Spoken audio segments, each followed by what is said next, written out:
la arquitectura de las fibras en la médula.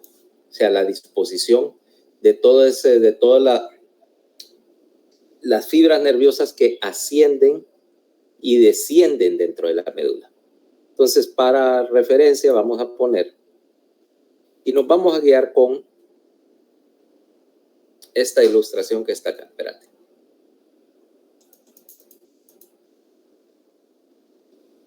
Dame un instante.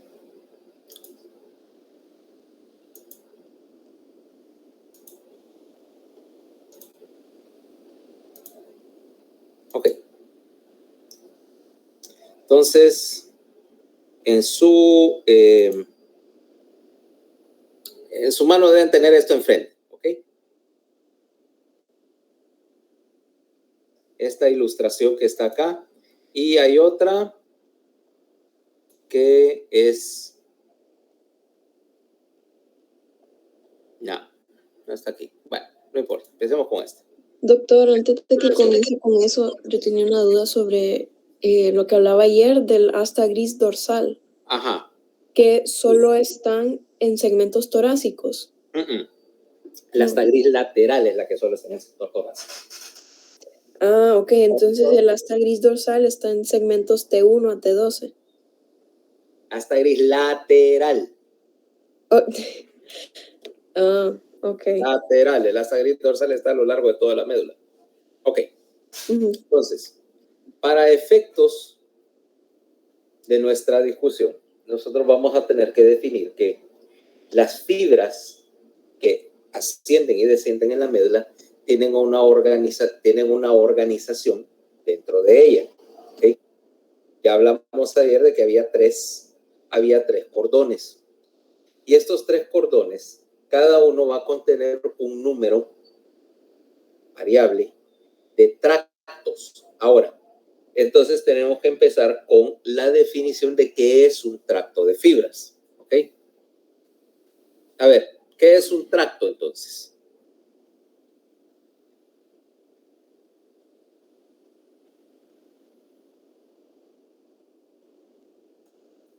Un tracto va a ser donde se compactan varias fibras para formar. Sí, eso es un camino prácticamente. No es un camino. La definición de Fernández es un poco más cercana a la realidad. Un tracto es, empecemos desde de abajo para arriba, es un grupo de fibras, una agrupación de fibras. Y aquí agregamos un término, una agrupación coherente de fibras. ¿Qué quiere decir coherente? Que todas las fibras van a tener unas características comunes. En primer lugar, todas las fibras se van a originar de un mismo sector, o sea, tienen un origen común. No necesariamente origen común en el mismo segmento de la médula, sino del mismo sector, o sea, de la misma lámina, del mismo grupo de receptores, o si el tracto es descendente, del mismo sector, de la misma región del encéfalo. Por lo tanto, si tienen un origen común, también van a tener una terminación específica, en un punto en común. O sea, este tracto va de X, por ejemplo, un tracto sensitivo, inicia en X lámina del asta gris y termina en X punto del encéfalo, X núcleo, por ejemplo, del tallo, o en X núcleo del paquete de núcleos del tálamo.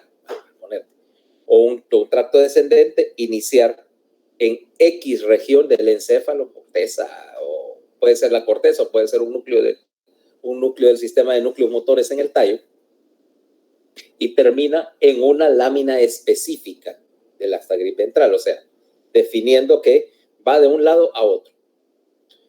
3, va a tener las neuronas que forman el tracto, que invariablemente van a haber por lo menos 2 neuronas en un camino, ¿okay? Van a tener el mismo curso, o sea, podemos rastrear una neurona y decir, empieza en tal lado, sigue por tal otro, entra a la médula por tal punto, se distribuye y de ahí hace sinapsis con otra neurona que lleva, que corre por uno de los cordones, y de uno de los cordones va a seguir un curso en el tallo. O sea, yo puedo mapear ese tracto para arriba o para abajo. ¿Okay? Y aparte de eso, vamos a decir que algunos, no todos, de los tractos van a atravesar la comisura. O sea, ¿cuáles de estos tractos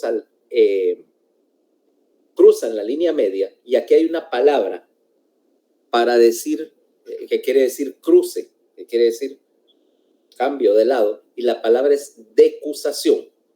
¿Okay? Decusación implica que en algún punto cruza la línea media. Puede que esa decusación sea en la lámina 10, en el sector comisural, pero también la decusación puede estar arriba en el encéfalo. ¿Okay? No hay, aquí vamos a ver que hay una serie de reglas que me dicen dónde. Y por supuesto, así como estaba descrito cuando hablábamos de nervio periférico, decíamos que un nervio periférico, un fascículo de fibras, todas las fibras son del mismo tipo. Aquí también coherencia implica que ese tracto, todas las fibras en un tracto son del mismo tipo y todas transmiten el mismo tipo de información, o sea que la función es definida para cada tracto. Y así como en el nervio periférico no teníamos un fascículo mixto, aquí tampoco tenemos tractos mixtos. Los tractos son aferentes y suben información, o son eferentes y envían información hacia la médula. No existe ningún tracto que sea aferente y eferente a la vez. Pero eso sería una contradicción grande en términos de función. O sea que tener origen, terminación, curso común y una función definida. Es más, aparte de eso, vamos a ver que dentro de un mismo tracto podemos muchas veces encontrar que hay una organización, o sea, que hay una topografía de las fibras. ¿Okay? Y esa topografía va a ser constante, va a ser bien definida, y yo puedo determinar que si las fibras que van a X segmento de la médula, ¿por qué parte del tracto van? O sea, las fibras no van revueltas, no tenés nada en el sistema nervioso central va revuelto, va hecho ensalada. ¿Okay? Ya vas a poder decir, aquí van las fibras que van para el brazo, aquí van las fibras para el tronco, aquí van las fibras para la pierna. Y esto es el primer indicio de un patrón de organización que vamos a encontrarnos ahorita en la médula y que después vamos a ver que también se sigue en el encéfalo. ¿Okay? Entonces, para cada tracto, yo voy a definir estas 4 o 5 características, que es lo que es la identificación formal del tracto. O sea, para decir X fibra de tal tracto, yo puedo rastrear y saber qué hace, para dónde va, de dónde viene. Entonces, ese es el principio general de las cosas. Ahora, veamos tu ilustración y ahí tenés 15 tractos. Vamos a decir que hay un tracto número 16, de hecho. Pero eso lo vamos a ver al final porque tiene ciertas diferencias. En realidad en la médula hay 23 tractos diferentes. No vamos a tratarlos todos, pero sí vamos a tratar por lo menos los que representan las funciones más notables. Y vamos a empezar acá.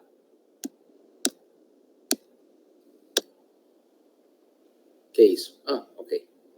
Con el cordón dorsal, estos primeros 2 tractos. Estos primeros 2 tractos, el número 1, es lo que vamos a llamar el tracto gracilis.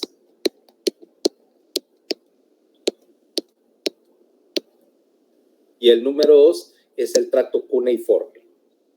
Estos 2 tractos, espérate, voy a hacer una cosa antes de continuar. Voy a hacer algo diferente. Espera. Va a ser más fácil hacerlo así, como hicimos ayer.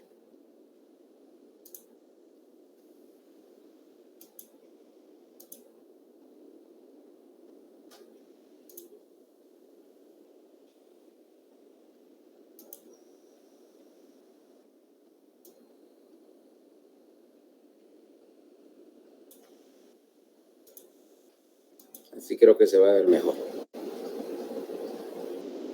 Entonces, empecemos con el cordón dorsal. Aquí tengo dos tractos, como decía, tracto gracilis y tracto cuneiforme. Ok. En el cordón dorsal solo tengo, para efectos de nuestra discusión, dos tractos. ¿Ok? Y los dos tractos son aferentes. En tu dibujo, ¿cómo lo ves? En azul, al lado derecho del dibujo, tenemos tractos que son aferentes, o sea, son ascendentes. En el lado izquierdo tenemos tractos en rojo que son descendentes. Obviamente los tractos están representados en ambos lados. No es que todas las vías motoras solo van por el lado izquierdo de la médula, ¿va? Antes de que vayan a tener ese horror conceptual.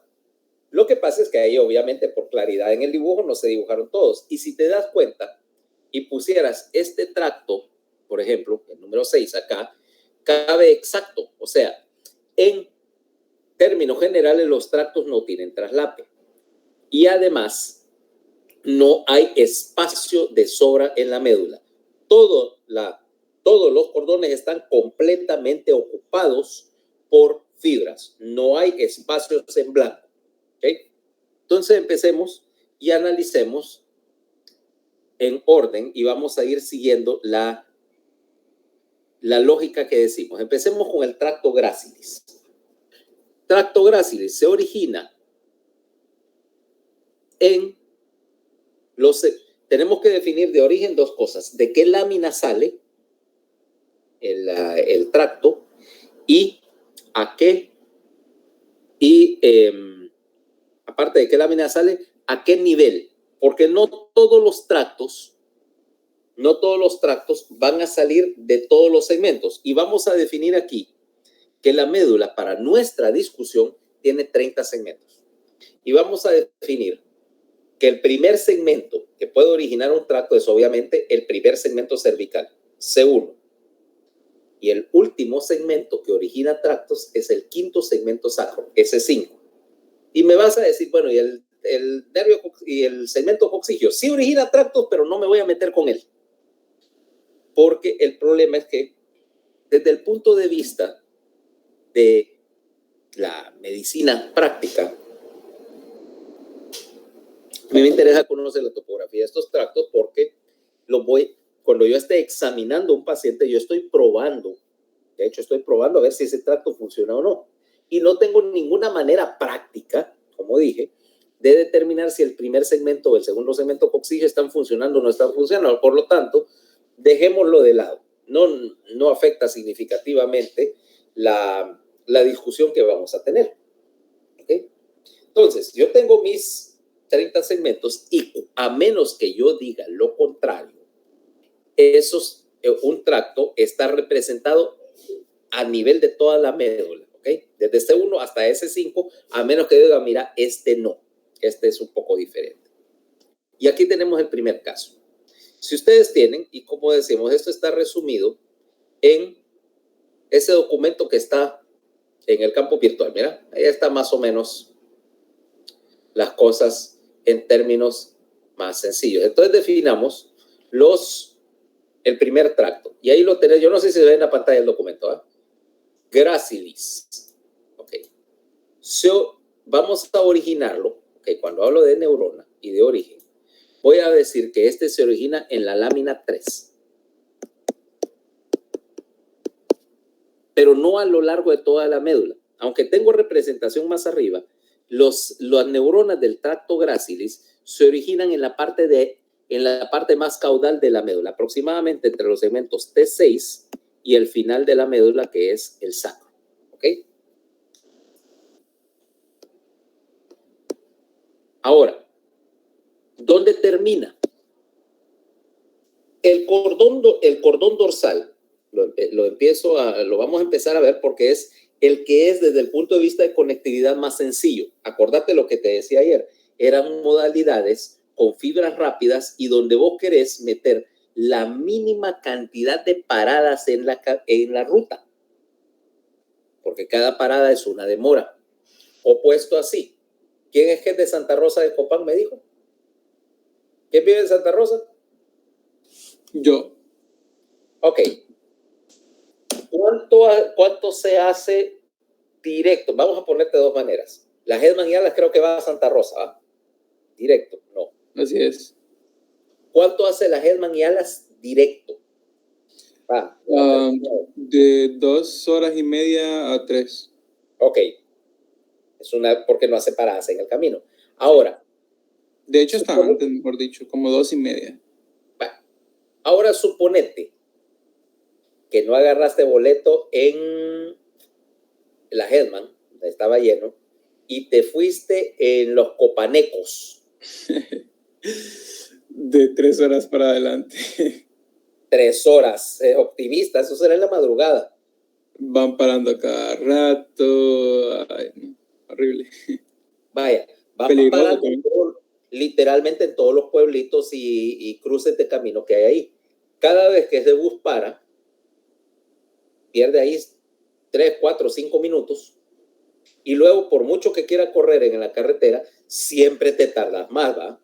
Sí, ¿okay? Siempre, porque van como locos, pero como que fueran a la carrera, pero van parando. Exacto. ¿Hasta dónde? Son casi 3 horas. ¿Dónde se lee ese? La entrada a Copán. La entrada de Copán. Imagínate, 3 horas. Y yo, bueno, si la carretera no estuviera tan mala, la entrada puede ser hora 15, ¿ok? En el carro. Y no voy rápido. Bueno, no puedo porque la carretera está, como de costumbre, está de la chingada, ¿ah? Pero son 90 kilómetros. Si esa carretera fuera una carretera como la que va a Tegucigalpa, yo pudiera estar en 1 hora en la entrada a Copán, ¿cabal? Porque no voy parando en ningún lado. No voy parando en ningún lado. Me saldría más fácil para decir, ni siquiera voy a parar en Ceibita o en Quimistán. ¿Para qué? Si tengo combustible para llegar. Y es más fácil que cualquier cosa que me haga falta la encontrar en la entrada. Entonces, ves el problema de las demoras. Entonces, el cordón dorsal tiene fibras rápidas y tiene la mínima cantidad de escalas. Por lo tanto, esa es una ruta casi directa y termina entonces en un núcleo específico del tallo, el núcleo gracilis, que está en la parte caudal del bulbo. Te lo voy a mostrar en un corte. Después nos vamos a meter con él, pero por ahorita solo para que sepas dónde está.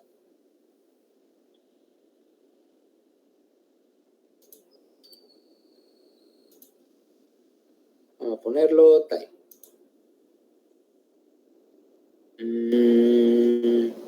Espera, déjame nada más hacer una cosa. Dicho sea de paso que vi algo que no debía estar ahí.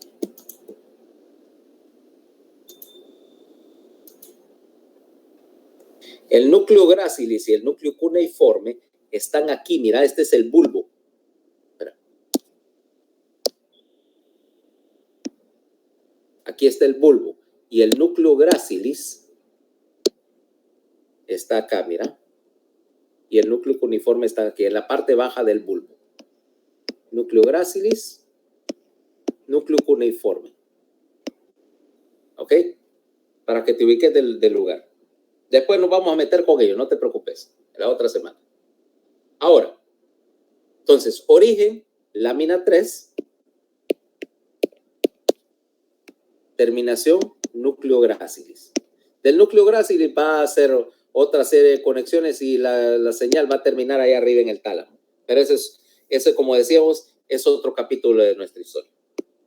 Ahora, ya que tenemos esa idea, veamos el curso, o sea, la ruta que lleva una señal.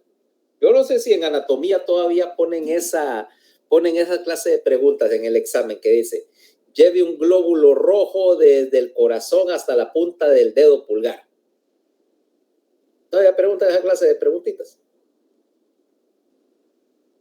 No hemos tenido el primer examen todavía. ¿Cómo? ¿Y cuándo el primer examen parcial es este viernes. pasado mañana. Así es. Pero se han tardado. Se han tardado. El problema siempre es ese. Que de cosa aparte, yo creo que en el curso de anatomía le ponen demasiado tiempo a las extremidades y muy poco a las estructuras troncales, que son más a la larga. Todas son importantes, obviamente, ¿va? No puedes andar ahí por la vida siendo médico y no saber dónde está el fémur, pero la cosa tiene que ser proporcional. Y aquí va. Entonces, si está tarde. Ahora, esa clase de preguntas, bueno, no sé si todavía las ponen, pero esa era una pregunta clásica en anatomía. Lleve un glóbulo de X a Y. Pues viendo que si sabes el camino, te sabes dónde están los vasos. Ok, aquí tenemos nuestra variante. Lleve una señal nerviosa, ¿se entiende? De la periferia a X núcleo. Y entonces tenés que saber el curso de las neuronas. Cuando hablemos de una vía sensitiva, la primera neurona siempre va a ser igual, porque es la que conecta con el receptor. Entonces la primera neurona acá empieza en un receptor. Viaja obviamente por un nervio periférico hasta entrar a donde está el cuerpo de la neurona sensitiva primaria. En este caso, todas las neuronas sensitivas primarias radican en el mismo sitio, ¿no? En un ganglio sensitivo en la raíz dorsal. Sale del ganglio de la raíz dorsal y entra al asta gris dorsal a través del DRES, por supuesto, de la lámina 1. Se dirige hacia medial, ¿verdad? Se dirigen hacia medial en la lámina 1 y van a parar a la lámina 3. Ahí hacen sinapsis. Entonces decimos, primera neurona del receptor por el nervio periférico al ganglio sensitivo de la raíz dorsal, del ganglio sensitivo al DRES en la lámina 1, se dirige hacia medial y se mete a la lámina 3. Ahí hace sinapsis con la segunda neurona. Y aquí vamos a definir otro concepto, lo que llamamos neurona de tracto. ¿Ok? Ese tracto que tenemos acá en el dibujo, acá, está compuesto por un montón de axones, ¿no? De los axones de las neuronas sensitivas. Y estas neuronas sensitivas que vive aquí en la lámina 3, aquí vamos a poner aquí la lámina 3. La neurona vive acá, envía su axón por el tracto y entonces me interesa esta neurona. La neurona que vive en la lámina y que me da, cuyo axón entra acá y se distribuye en ese cordón medular, es la que llamamos neurona de tracto. ¿Entendido esa idea? ¿Va? Entonces, la neurona de tracto inicia en la lámina 3. Sube o se dirige hacia el cordón dorsal, hacia el tracto, sube por el tracto y no decusa. Fíjate, el tracto gracilis es ipsilateral en la médula, sube por la cara dorsal del tallo, hasta que llega al núcleo gracilis y ahí termina. Entonces tenemos, por lo tanto, 2 neuronas y una sinapsis en esta vía. ¿Cabal? Decusación, bueno, ya dijimos, en la médula no decusa. Después veremos que hace una serie de vueltas ahí medio raras en el tallo, pero eso viene después. Ahora, ¿qué tipo de información transmite el tracto gracilis?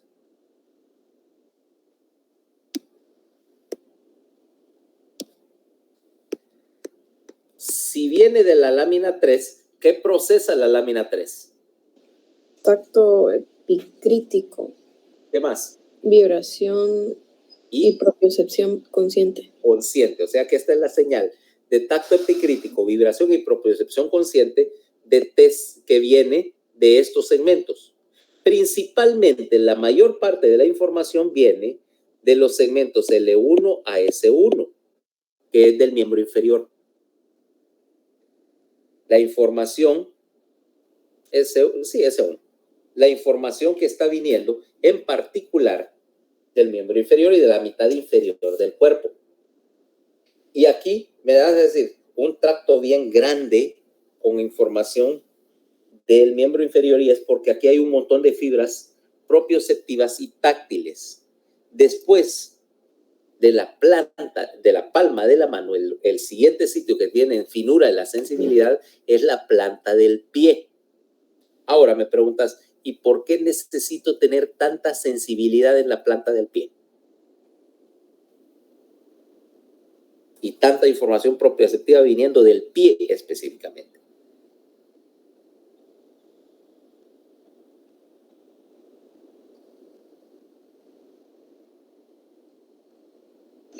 Tal vez porque hay muchos receptores de dolor ahí en el pie. No solo de dolor. Fíjate que de hecho sí hay receptores de dolor, obvio, pero de tacto discriminativo. ¿Para qué quiero tacto discriminativo en el pie?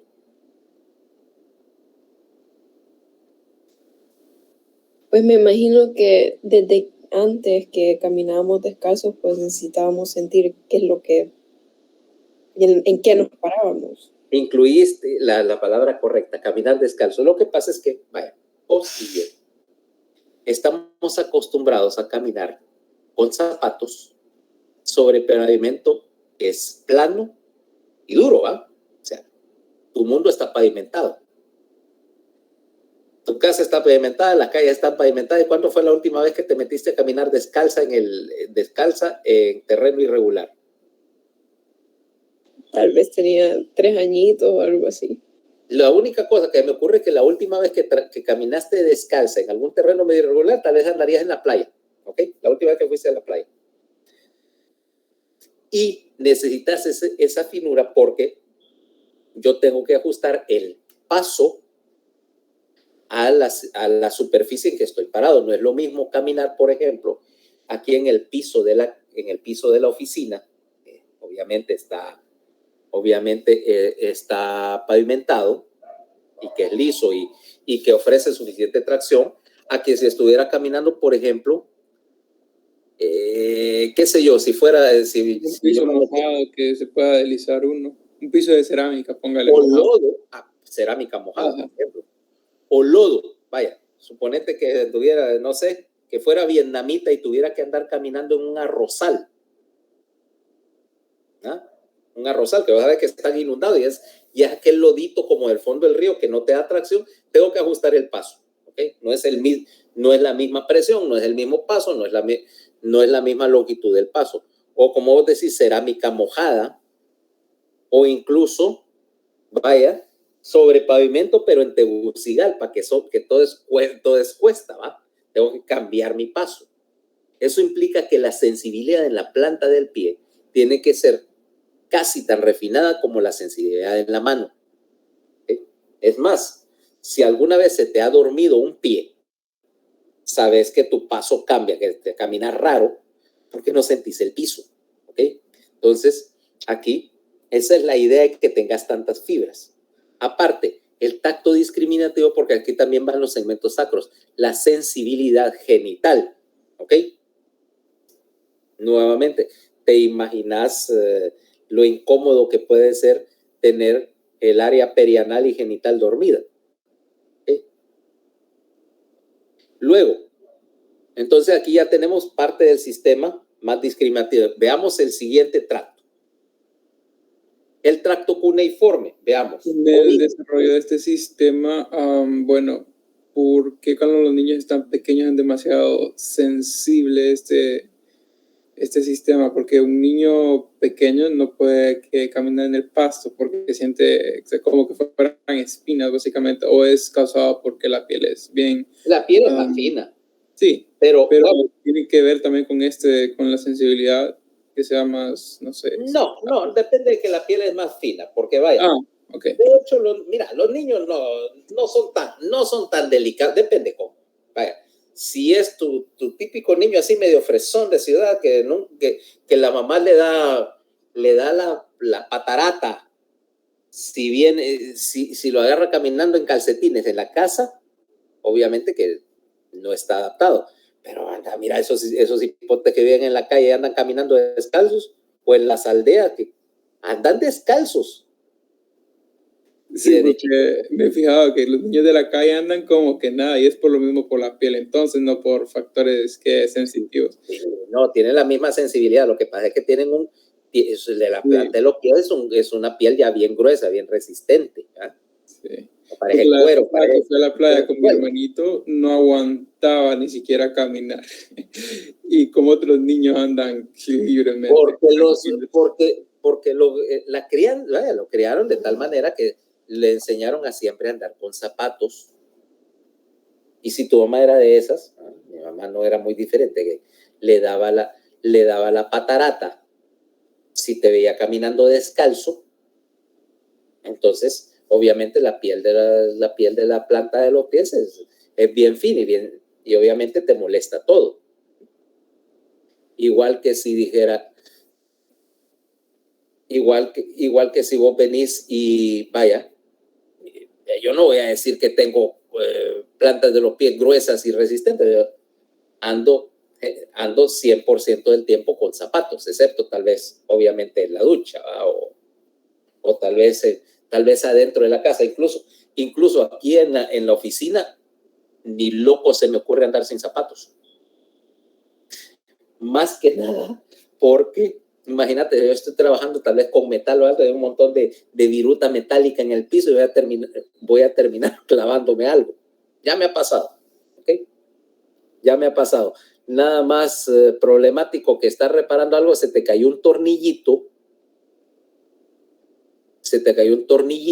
y un par de días después de encontrar dónde cayó el tornillo. ¿Va?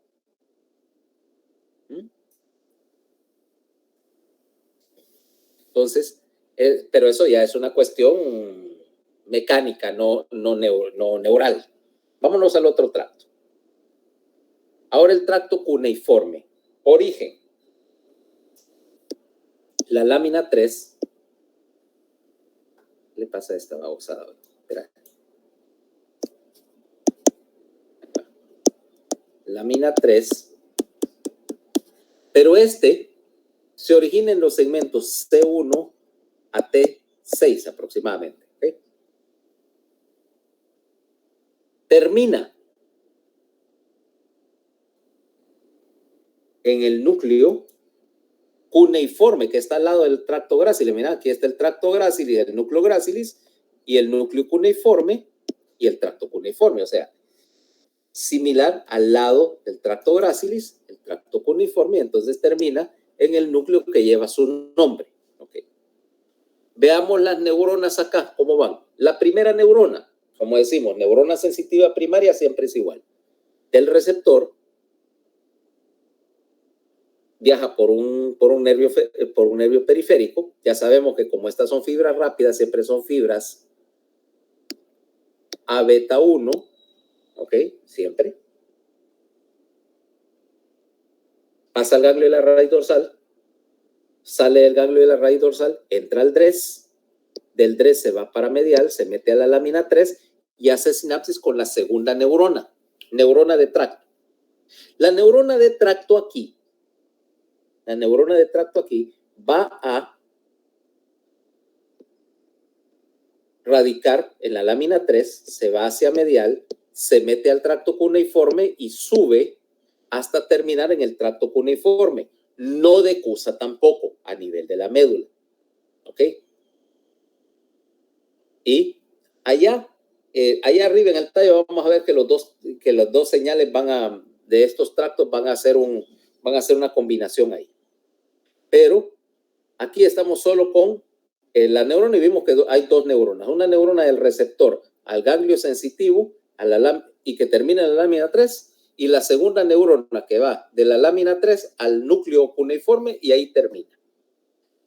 Si la señal está saliendo de la lámina 3, nuevamente se aplica la misma regla, ¿va? Transmite información de tacto discriminativo, epicrítico, propiocepción consciente y vibración. Particularmente, ¿de dónde van a venir la mayoría de los neuronas que forman este tracto?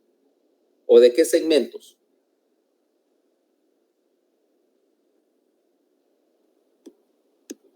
Obviamente, aquí, siguiendo la misma regla acá, van a venir de C5 a T1. Neuronas que se originaron de receptores que están ¿en dónde? Miembro superior. En el miembro superior. O sea que aquí la información viene del miembro superior y de la mitad superior del cuerpo. Ahora, si te das cuenta, este y este suena repetida la descripción, ¿va? Suenan igual, fíjate. Origen, terminación, todo suena muy parecido. Lo único que difiere es la localización, la topografía de los segmentos que lo están alimentando, ¿correcto? Y eso es porque va a ser... El cuseiforme vendría siendo como el miembro superior y el gracilis del miembro inferior. Porque realmente desde el punto de vista de funcional son el mismo tracto. Desde el punto de vista funcional, el tracto gracilis y el tracto cuneiforme son lo mismo. Uno es continuación del otro. Anatómicamente, si así lo quieres ver, están separados. Pero fisiológicamente o funcionalmente son la misma cosa. Lo que pasa es que están separados porque van a núcleos diferentes, pero desde cualquier punto de vista que querrás ponerlo, son un mismo sistema, ¿ok? Este y este son combinación. Y vamos a ver otra cosa. Si hablamos de que estos tractos, decimos, no, tal lleva fibras del miembro superior, del miembro inferior, o sea, de tal, o pongámoslo así, de un sector de la médula, cervical, torácico o lumbar, sacro, entonces las fibras viajan organizadas y aquí vamos a tener esta disposición, mira.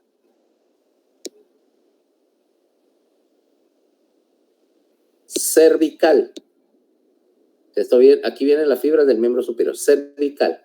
Aquí una franjita bien delgadita. Torácico. Mira, compartido, las fibras que vienen de los segmentos torácicos están compartidas entre los dos tractos. O sea, parte viajan por el grácil y viajan por el cuneiforme la otra parte. De ahí tenemos el sector lumbar y el sector sacro. Mira, CTLS. Cervical hacia lateral, torácico compartido ahí, lumbar y sacro. Y quiere decir que cada sector del cuerpo tiene su sector asignado dentro del tracto. Hay una topografía definida. Es más, fíjate que los segmentos, voy a hacerlo un poquito más delgada la línea para que veas esto.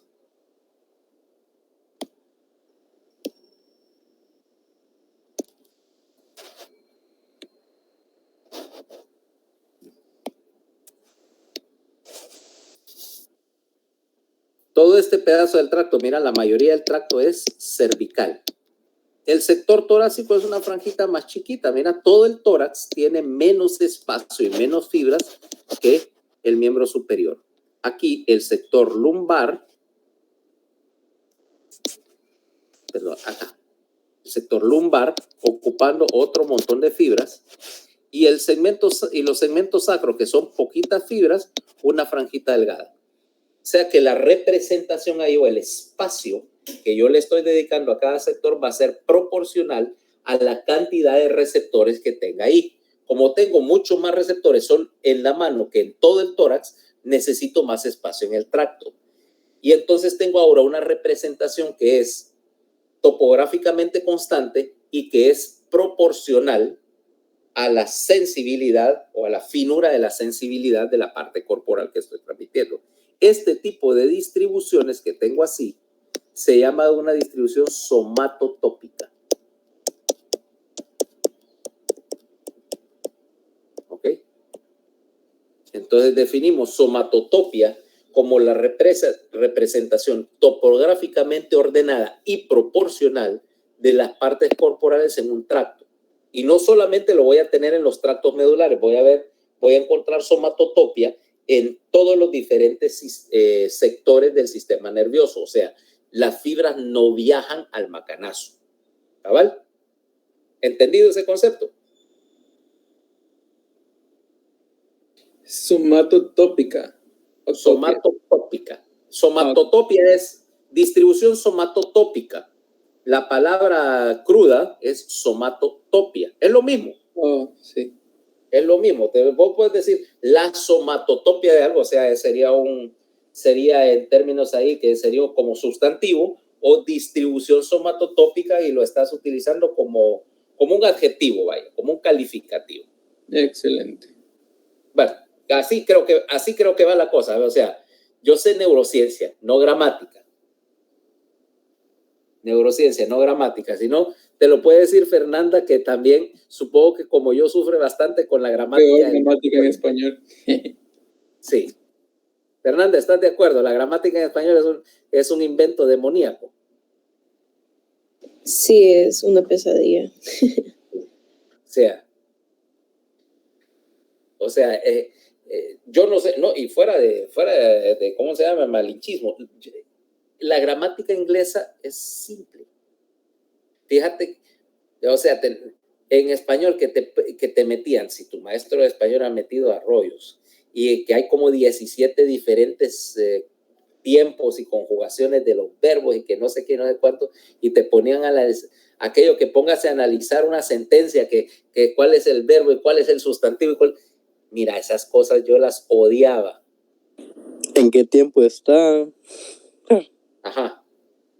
¿En qué tiempo está y por qué está? Exacto, toda esa estructura.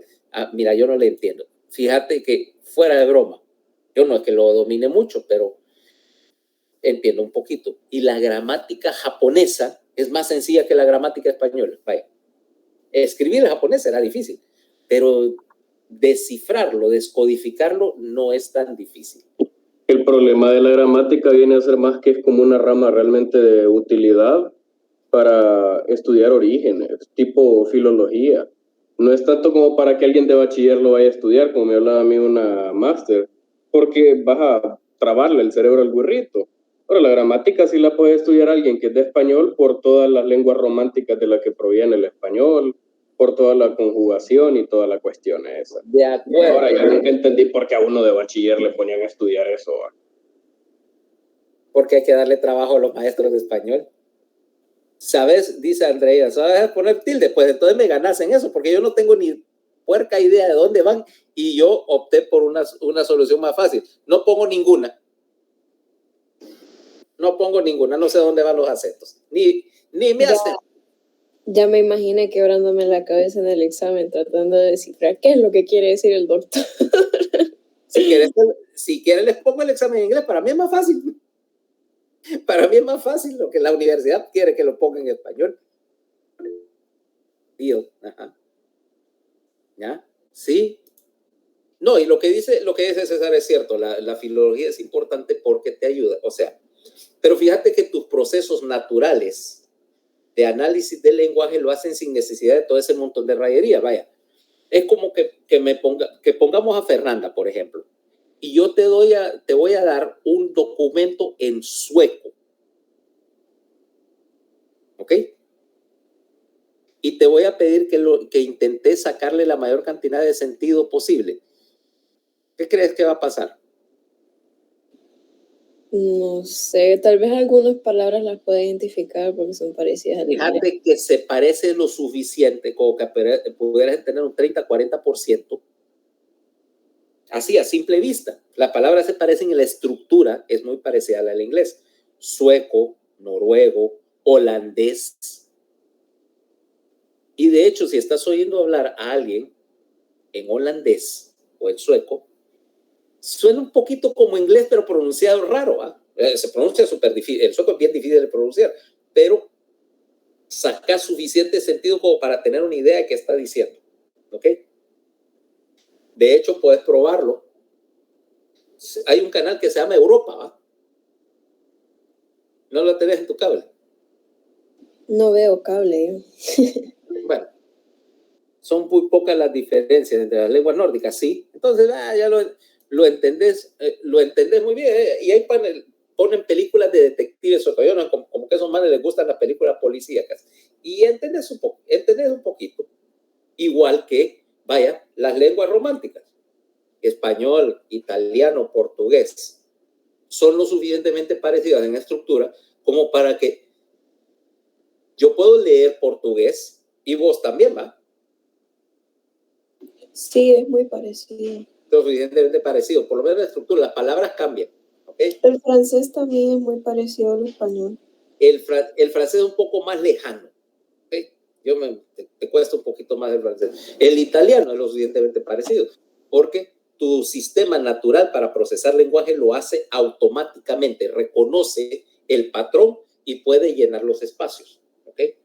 Que eso es lo que realmente es la gramática. Ahora, todas esas brutadas que te ponían en clase de español de analizar todo eso de que participios y adjetivos y no sé qué babosadas más, realmente es la manera formal de hacerlo, pero como dice César, eso es para el que está estudiando lenguajes a título profesional, ¿ok?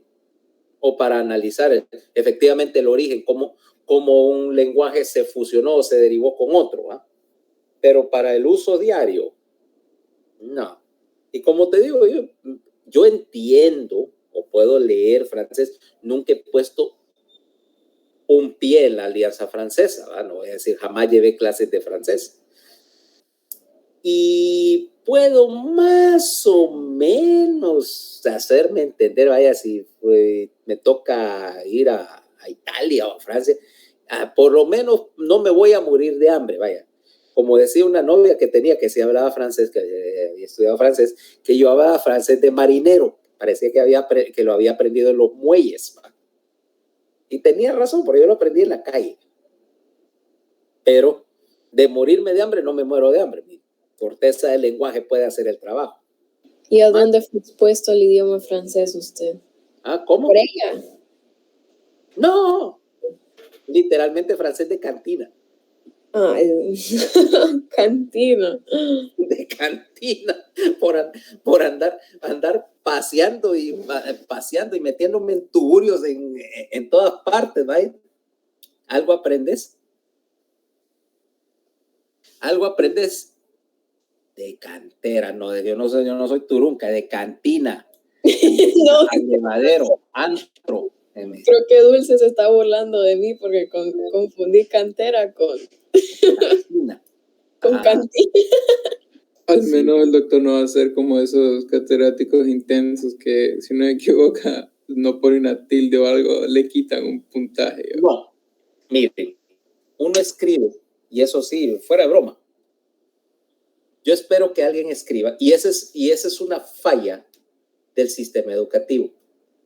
A vos te enseñan un montón de brutadas gramaticales y ortográficas, pero no te enseñan a redactar, a escribir algo que se entienda.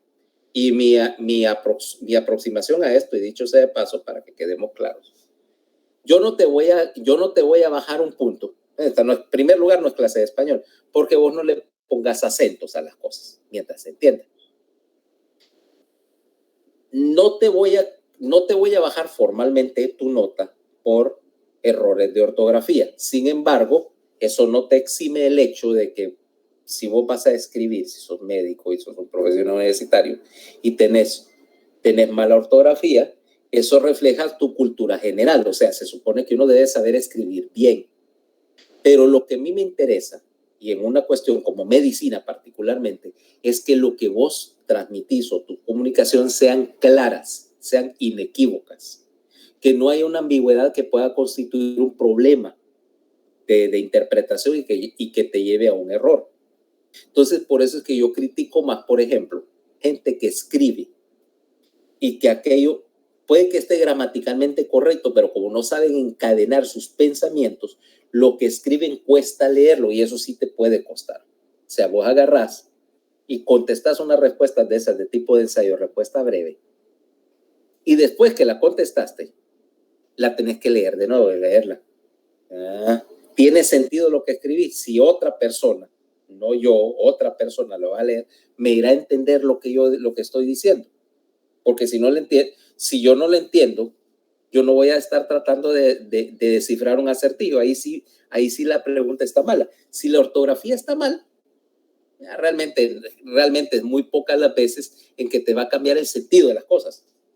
Entonces, más probablemente que lo que sí yo te vaya a decir es que obviamente yo no soy ningún calígrafo, pero si está escrito en está escrito en jeroglíficos, si no se puede entender, yo sí lo voy a... No importa que escribas en letra de bloque como si estás en preescolar, con tal yo lo pueda leer. Pero ese cuento de la letra de médico como justificación para poner cualquier barra basada no vuela conmigo. Espera. ¡Ah! Te maldito. Puta desgraciado ahí en mi piscina. Bueno, ¿me entendés? O sea, a mí no me interesa que se mire bonito, a mí me interesa que yo lo pueda leer y entender, tanto en el contenido como en la calidad de la escritura. No dije bonito, dije legible. Y eso sí es obligatorio que se pueda leer.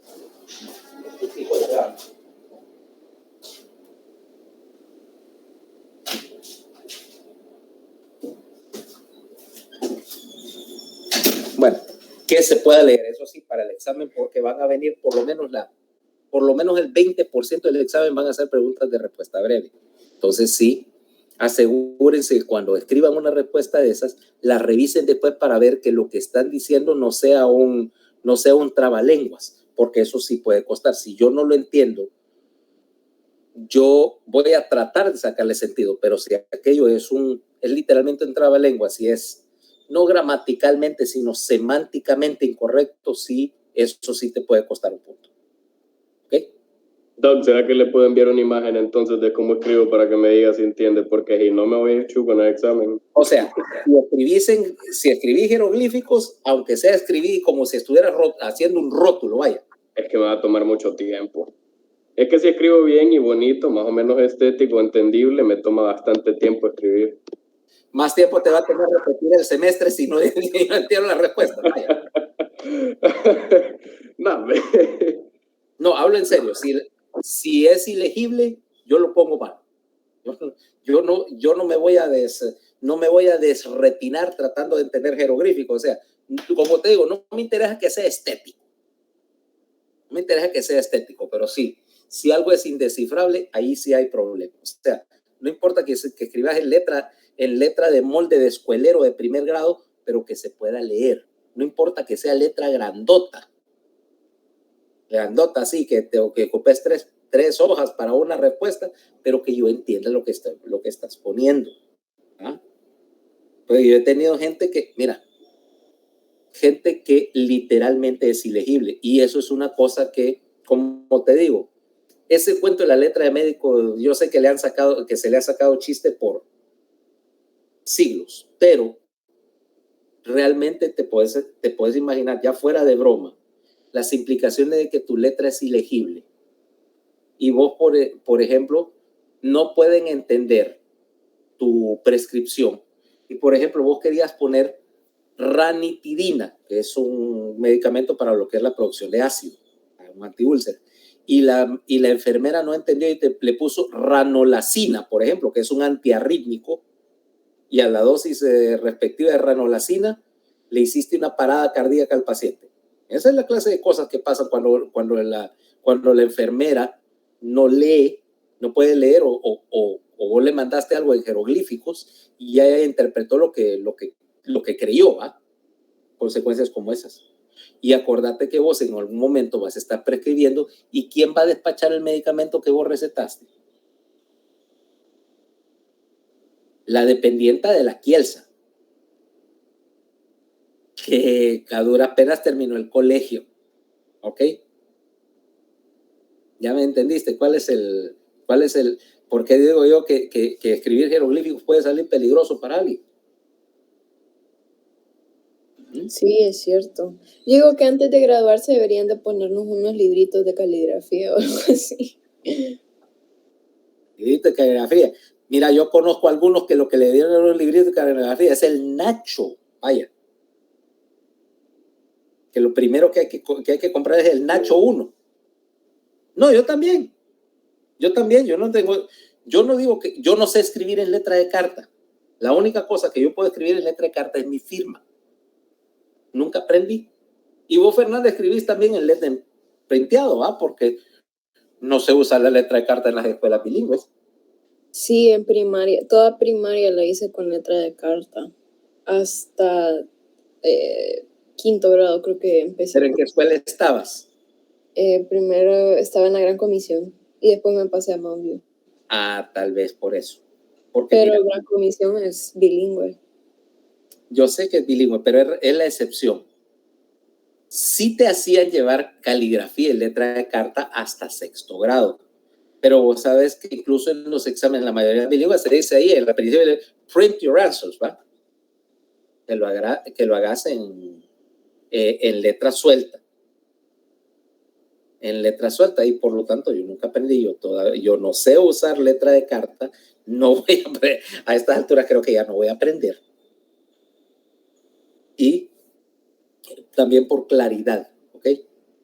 Pero te digo, mejor printear, aunque sea que estás dibujando un rótulo, pero así no hay ambigüedad y no hay problema con la escritura, ¿ok? Que no, como te digo, ¿qué quise decir? No, yo no lo entendí, yo lo puse malo, porque imagínate, son las 10, 11 de la noche, yo estoy calificando exámenes, no me voy a matar ahí tratando de ver qué, ir a buscar un calígrafo o un egiptólogo, ¿va? Y créeme que yo he tenido gente que literalmente le dan ganas de regalarle un nacho o mandarlos al programa de alfabetización, para letra de analfabeto, le llamo yo eso. Bueno, pero entonces, sigamos con el asunto. Ya tenemos ahora el cordón dorsal cubierto. Ahora vámonos al cordón lateral. Y el cordón lateral es mixto. ¿Ok? Estamos aquí, ahora. 3, 4, 5, 6, 7, 8. Estas que son las vías motoras y aquí las vías aferentes sensitivas. Y empecemos acá con estos 3 tractos en las vías sensitivas. Mira, 3, 4, 5. 3 es espino talámico lateral, ¿ok? 4, estos son los 2 espinos cerebelosos, 4 y 5. Espino cerebeloso dorsal, espino cerebeloso ventral. Mira la disposición de ellos en el cordón lateral, porque antes de ver el análisis, mira su posición relativa. Yo te lo puedo poner de una manera más estilizada. ¿Qué tal si te lo dibujara así? Mira.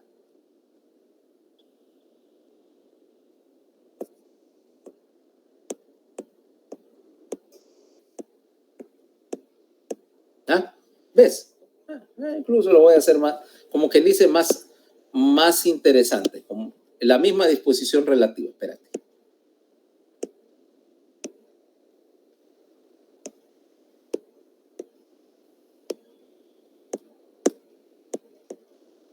ETL.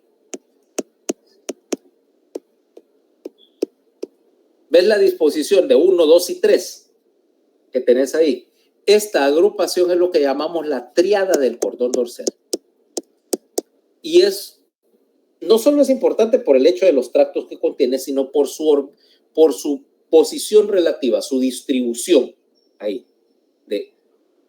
Mira, formándome 1, 2, 3. Porque esto me va a servir después cuando yo quiera utilizar esto como punto de referencia. Yo tengo un problema cuando estoy hablando de la topografía, en particular en médula y tallo, en la parte baja del tallo en particular, y es que yo necesito alguna referencia para saber dónde estoy, ¿ok? Para saber dónde estoy. Y estos 3 tractos mantienen siempre su misma posición relativa y su misma posición topográfica en la cara lateral, no solo de la médula, sino del tallo. Entonces me van a servir como un punto de referencia bien identificable.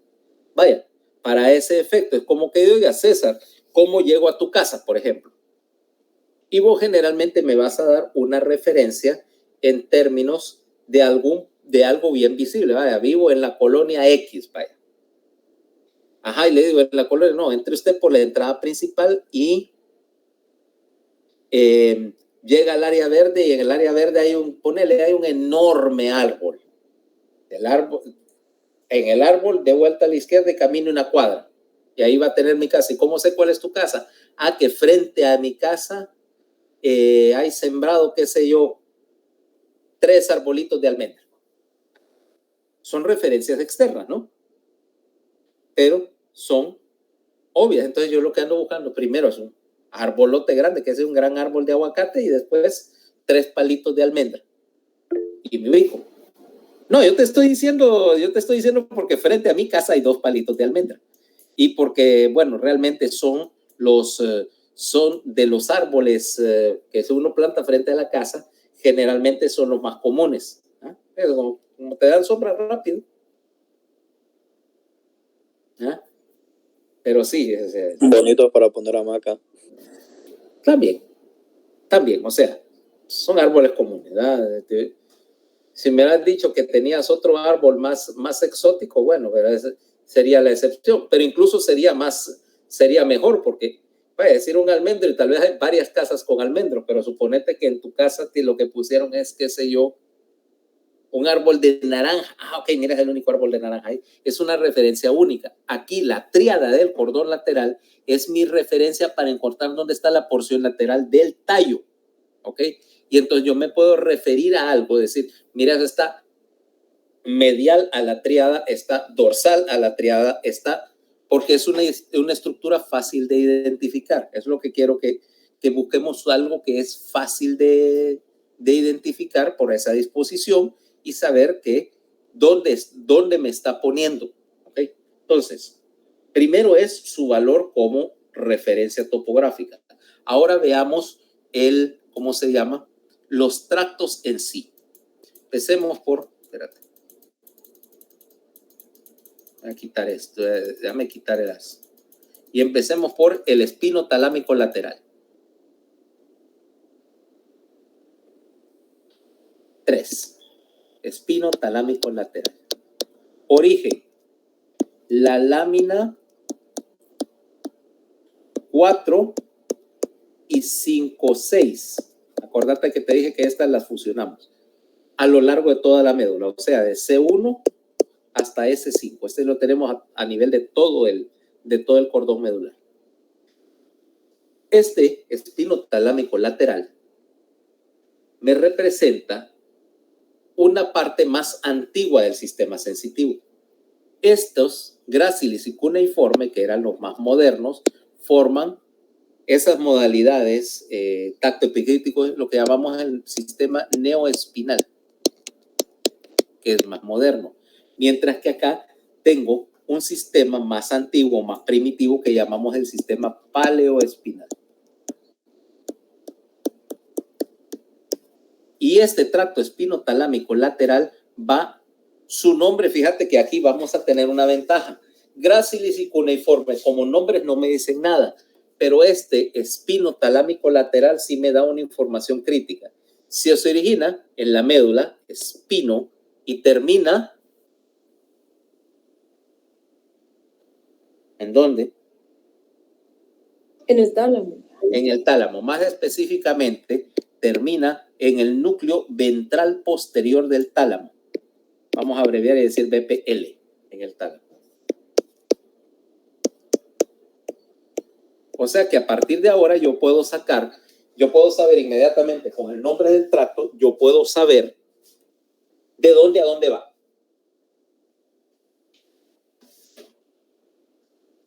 Como decimos, ya vamos ganando un poquito de terreno. Entonces, termina en el núcleo ventral posterior lateral. Curso. Ahora, el sistema paleoespinal, que es más primitivo, tiene más conexiones o tiene rutas más complejas. Entonces, vámonos acá y te lo voy a poner en la presentación acá. Mira ahora. Ves que hay 2 maneras de hacerlo. La primera, vamos a analizar acá el tracto. La primera neurona, tenés acá, siempre es igual. Sale de un receptor, conecta con un receptor, viaja por un nervio periférico, pasa por el ganglio de la raíz dorsal donde vive el cuerpo de la neurona esta, y de ahí se dirige a la médula. Entra por el DRES. Y la neurona que entra por el DRES termina en la lámina 2 y ahí hace sinapsis. La segunda neurona de la ruta, antes de hacer sinapsis en la lámina 2, esta se va hacia lateral, acordate. Lámina 1 se va hacia lateral, cae a la lámina 2. La segunda neurona es una interneurona, y esa interneurona ya la vimos ayer, es la lámina, es la neurona de compuerta, mira, para el dolor. Viaja de la lámina 2, es donde tiene aquel sistema inhibidor del dolor, por ejemplo, y termina en las láminas 4, 5 y 6. La tercera neurona es la neurona de tracto, o sea, la que vas a meter en el cordón lateral. La primera cosa que hace es que sale, mira, hizo sinapsis, salió de las láminas 4, 5 y 6. Inmediatamente que sale de estas láminas a nivel del segmento de origen, va a decusar. ¿Qué quiere decir eso? Que aquí, por ejemplo, la neurona entró acá. Voy a ponerla en rojo, mira el trayecto. Vino del nervio periférico, aquí está el ganglio sensitivo de la raíz dorsal, entró al DRES, a la lámina 1. Hizo sinapsis con una neurona que está en la lámina 2, en la sustancia gelatinosa. 1, 2. La segunda neurona, ve aquí, y va a dar a la lámina 4, 5, 6, ¿va? A las láminas estas. Aquí está la neurona del tracto, que te la voy a hacer en amarillo. Mira, esta es la neurona del tracto, la neurona amarilla. Inmediatamente que sale, cruza para el otro lado y se va a meter a el tracto, mira. O sea que hay una decusación ahí a nivel del segmento de origen. Ponele que ese segmento que estamos poniendo acá es C6. Entra por C6, cruza la línea media a nivel de C6 y se mete al tracto del otro lado. En el tracto del otro lado, sube por el cordón lateral, este tracto va para arriba, misma neurona, mira que es bien larga, va para arriba, entra al tallo por la cara lateral del tallo, o sea, esa posición lateral que lleva en la tríada la mantiene a lo largo de todo el tallo hasta llegar al puente. En el puente se cambia un poquito y se va más ventrolateral hasta meterse al tálamo y termina en el tálamo. O sea que aquí hay 3 neuronas en la cadena, contalas. 1, la neurona primaria. 2, la neurona de compuerta. 3, la neurona de tracto. ¿Ves? El proceso es un poquito más complejo. Ahora, decusar, sí, obviamente estamos diciendo que decusa a nivel del segmento que se originó. ¿Cabal?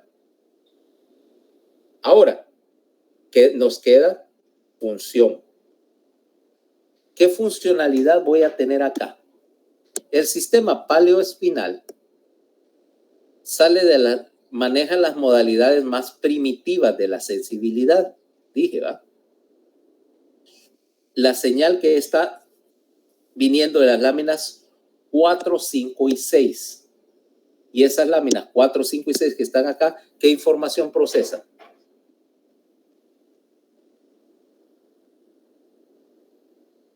El 4 sería tacto protopático y la temperatura. Ajá. El 5 y el 6 sería el dolor, el somático y el visceral. Y visceral, o sea que quiere decir que este sistema paleoespinal está procesando y transmitiendo tacto protopático, temperatura y dolor. Del lado contrario del cuerpo, mira que los receptores están acá y cruzaron. Estos procesaban tacto epicrítico del mismo lado. Estos trabajan con señal que viene del otro lado de la línea media. Entonces, tacto epicrítico, tacto protopático, perdón, temperatura y dolor del hemicuerpo contrario, contralateral. ¿Ok? Ahora, me vas a preguntar si en los tractos grácilos y cuneiforme tendríamos una distribución somatotópica. ¿La tendría aquí? En este sistema más primitivo, más crudo.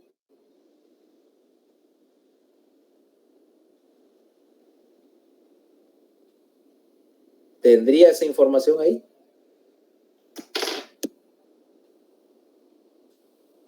¿Puede repetir la pregunta, por favor? ¿Hay distribución somatotópica aquí? ¿En ese tracto? No. Sí, sí la hay. Te la voy a poner. Ahora mira cómo va la distribución. Acordate. Cervical.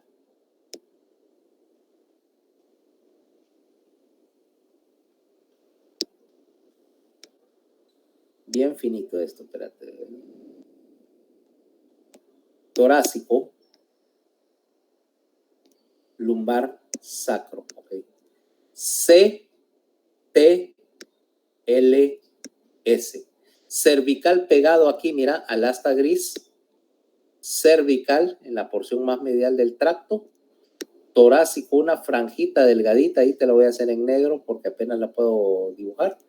Lumbar, sacro. O sea que también este tracto es somatotópico, ¿ok? También hay distribución ahí.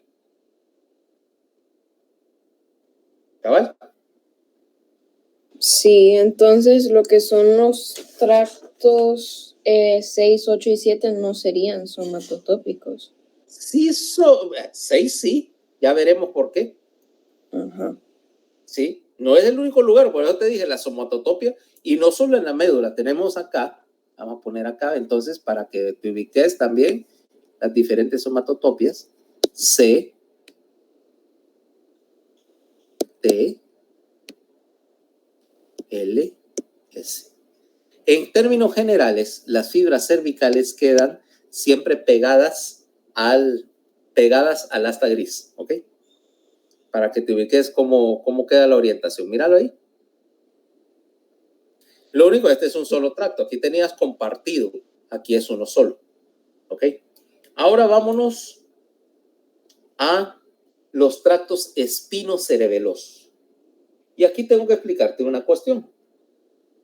Los dos tractos hacen algo muy parecido, pero aparecieron en épocas diferentes de la evolución. Originalmente, todas las fibras espinocerebelosas principalmente venían por el tracto espinocerebeloso principalmente dorsal. ¿Okay? Pero eventualmente, como el cerebelo iba adquiriendo más funciones y tenía que ejercer más precisión del control, empezó a aparecer este segundo tracto espinocerebeloso ventral. Los dos traen el mismo tipo de señal propioceptiva, pero la ruta que llevan es fundamentalmente diferente. Ahora veamos. Empecemos con el espinocerebeloso dorsal, el número 4. Este espinocerebeloso dorsal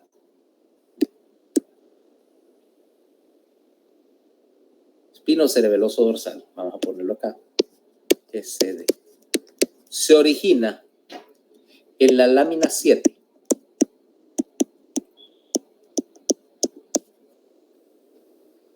Más específicamente aquí, acordate que en la lámina 7, en esta región, tenés la columna de Clark.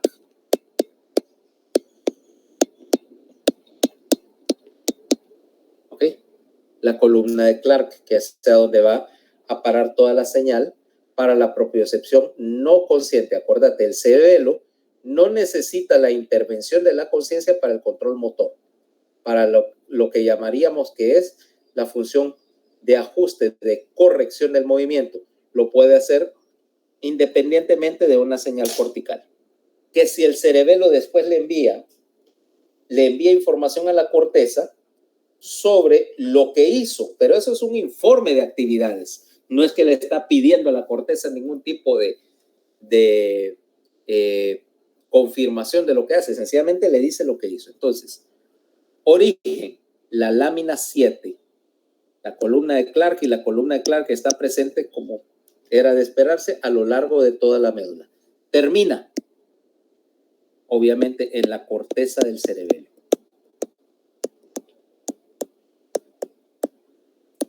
Hay un poquito de diferenciación sobre los dos tractos espinocerebelosos. El tracto espinocerebeloso dorsal termina generalmente en la porción más medial de la corteza del cerebelo, más cerca en la porción de la corteza que está más cerca de la línea media, porque en el cerebelo hay una distribución topográfica de las funciones en la corteza, que como digo, eso lo vamos a hablar después, ¿ok? Para no complicar la explicación. Entonces, va de la lámina 7, o sea, más bien correcto, de la columna de Clark, columna dorsal de Clark, hacia la corteza del cerebelo. Ahora el curso. La primera neurona en el tracto espinocerebeloso dorsal, alguien dígame cómo va.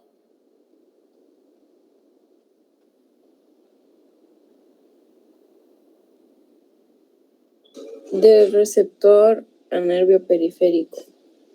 Y del nervio periférico pasa por él. Por la lámina 1. Por la lámina 1. Desde el nervio periférico, ganglio de la raíz dorsal, entra a la lámina 1 al DRES, o sea, al DRES, se va para lateral y se mete a la lámina 7. O sea, esas son, como te dije, ese es común. Ese es común a todos. La primera neurona, por lo tanto, viene y entra a la columna de Clark. Ahí hace sinapsis con la neurona de tracto. La neurona de tracto, en este caso, entra al tracto. El tracto sube por la cara lateral, por el cordón lateral, hasta que llega al tallo. En el tallo se desplaza siempre por la cara lateral del tallo, porque forma la tríada. Y sube por el tallo hasta que llega a la porción alta del bulbo, a la unión entre bulbo y puente. Déjame que te ponga un dibujo aquí. Déjame borrar acá. Espérate. ¡Ay, no! Espérate, hice una estupidez. Espérate, no quiero ver.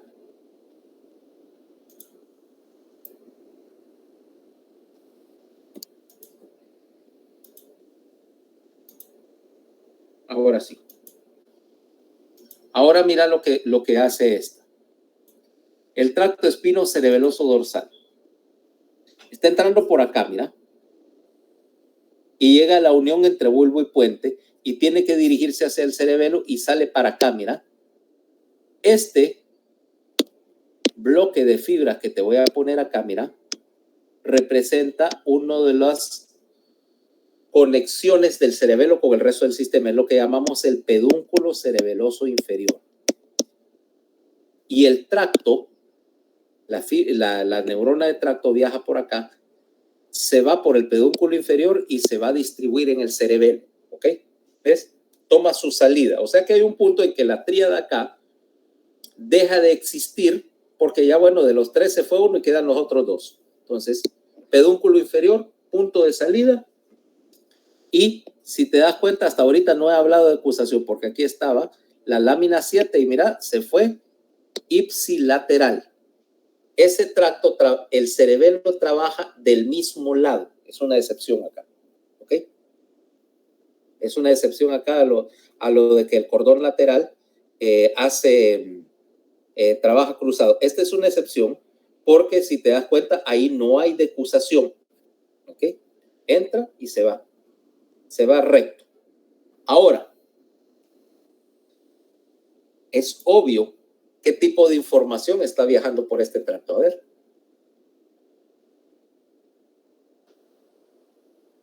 ¿Qué estás procesando acá? ¿Qué estás transportando acá? Sensibilidad visceral. No. Ay, ayita. La lámina 7, ¿qué tipo de información está manejando? Sensibilidad visceral, pero la columna de Clark específicamente, ¿qué sensibilidad está manejando? Dijimos que era un grupo especializado. Sensibilidad. No. A ver, dice propiocepción no consciente. No consciente. Acuérdate, el cerebelo básicamente su trabajo es lo siguiente: analizar el movimiento y compararlo. Lo que quieres hacer para el control motor es lo siguiente. Yo quiero comparar el movimiento que la corteza quiere ejecutar con el que está ocurriendo en realidad. O sea, esto es lo que yo quiero hacer y esto es lo que estoy haciendo en realidad. comparar los dos, analizar la diferencia y corregir la diferencia. Entonces, para poder corregir la diferencia, tengo que saber cuál es el estado del sistema motor. Eso es lo que es la propiocepción. La información del estado del sistema motor, que no es consciente. No necesito a la corteza para hacer eso, para recabar esa información. Entonces, aquí lo que estoy manejando es información propioceptiva no consciente que está proveniendo principalmente de la musculatura del tronco. En el caso del espino cerebeloso dorsal, la mayor parte de las señales viene de la musculatura del tronco para que el cerebelo ajuste la postura y los movimientos del tronco. ¿Ok? Ahora vámonos al otro. ¿Me entendieron esa parte? Vámonos al otro, al espino cerebeloso ventral. Ahora vamos al espino cerebeloso ventral. Obviamente que tiene que parecerse bastante porque tiene muchas similaridades. Ahora vámonos, espino cerebeloso ventral. Si quieres voy a poner otro color mejor. Espino cerebeloso ventral. Se origina nuevamente en la lámina 7, en la columna de Clark. Pero el espino cerebeloso ventral recibe más señales que vienen de las extremidades, un poco más, ¿ok? Hay de los dos, pero este está más dedicado a las extremidades y termina en la corteza del cerebelo, lo único que tiende a terminar un poco más lateral, ¿ok? En las porciones laterales de la corteza. Donde la cosa cambia es en el curso de las neuronas. La primera neurona es igual, o sea, del receptor por el ganglio sensitivo de la raíz dorsal al 3, o sea, la lámina 1, irse para lateral y terminar en la columna de Clark. Ahora, es donde la cosa cambia. La segunda neurona, o más bien vamos a ponerlo, la segunda neurona viene y va a trabajar cruzado. Quiere decir, bueno, en este caso vamos a ponerlo acá, mira. Aquí tengo el ganglio sensitivo de la raíz dorsal, el receptor. Lámina 1, columna de Clark. Fíjate, columna de Clark. Hace sinapsis con la neurona de tracto. Ahora mira lo que hace la neurona de tracto. Sale de acá, decusa, cruza la lámina 10, por supuesto, y se va por el tracto del otro lado. Va cruzada y se va por el cordón lateral del lado contrario. Sube por el tallo y llega por acá. Vamos a ponerlo esto en morado. Vamos a ver si tengo pluma morada acá. Sí, mira. Salió de acá. ¿Ok? Está con el receptor acá. Salió de acá, se fue por el otro lado del tallo. Mira, está trabajando cruzado. Decusación número 1. Decusó y se fue por acá por la tríada del lado contrario hasta que llega al mesencéfalo. En el mesencéfalo va a tener que dar la vuelta. Y mira, hace esto. Mira, decusación número 2. Porque como te dije, el cerebelo trabaja ipsilateral y yo no he dicho lo contrario.